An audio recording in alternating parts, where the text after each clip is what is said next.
Thank you again for each of your testimony. And one thing that occurred in each of your testimonies is you discussed the importance of the down payment that the bipartisan infrastructure law made in our rail infrastructure. But what I also heard is that the job is clearly not done yet. The bill certainly provided certainty by giving advanced appropriations to key rail programs like Chrissy. Mr. Gilbertson, you mentioned that in particular in your testimony, and the rail crossing elimination program. This means that that for the last few years, these programs have not been reliant on yearly appropriations process. And I'm very concerned about the funding cliff that we're approaching with these programs when the BIL expires next year. Without advanced appropriations, the only way to avoid a huge funding cliff is for our rail network, for their yearly appropriations budget, to plus up rail infrastructure funding by the billions. That will be difficult in our current budgetary environment to do that. So if I could hear briefly from each of you, from each member of this panel, what do you believe are the major consequences if Congress allows rail infrastructure funding to basically run off this cliff? What are the downsides that we need to know about? Mr. Jeffries, you want to start, and we'll work down the panel. Absolutely, thanks. So certainly, you know from talking to us many times, we're very proud of all the private investment we put into the network. At the same time, we do a major project with states, communities, municipalities, partnering with them to do projects that probably otherwise wouldn't be done. And these are projects of national significance, regional significance, increased freight flows, increased safety.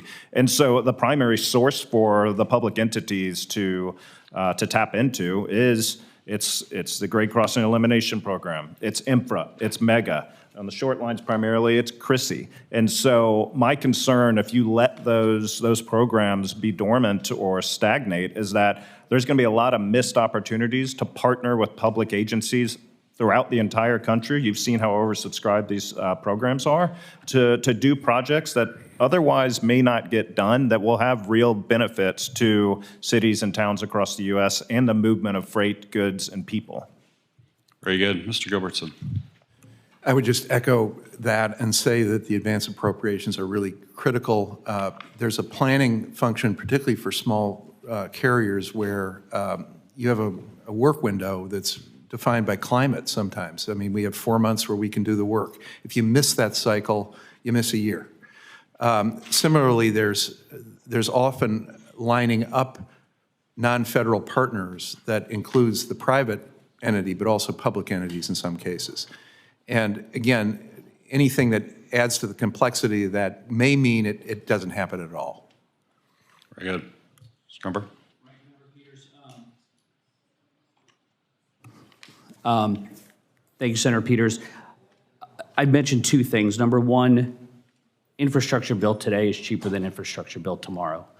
And so any delay in being able to fund these programs and get the work done not only causes the delay, but rises the cost for them in the future. Second, with respect to Brightline, both ourselves, the state DOT, the local communities have tapped into these programs for safety programs. And we look at safety from an engineering, education, and an enforcement standpoint. And so law enforcement have been using these grants to warn and blitz grade crossings. We've all talked about the impact of grade crossing safety. They've used these grants to go above and beyond the Federal Railroad Administration regulations for crossing safety improvements.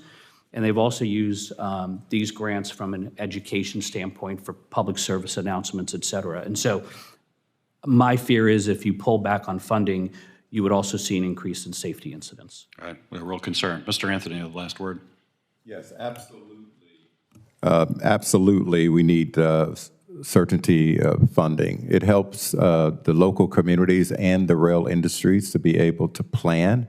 It helps us to be able to look in ways to create the new workforce and what is needed in communities, towns, and villages, especially rural and small communities.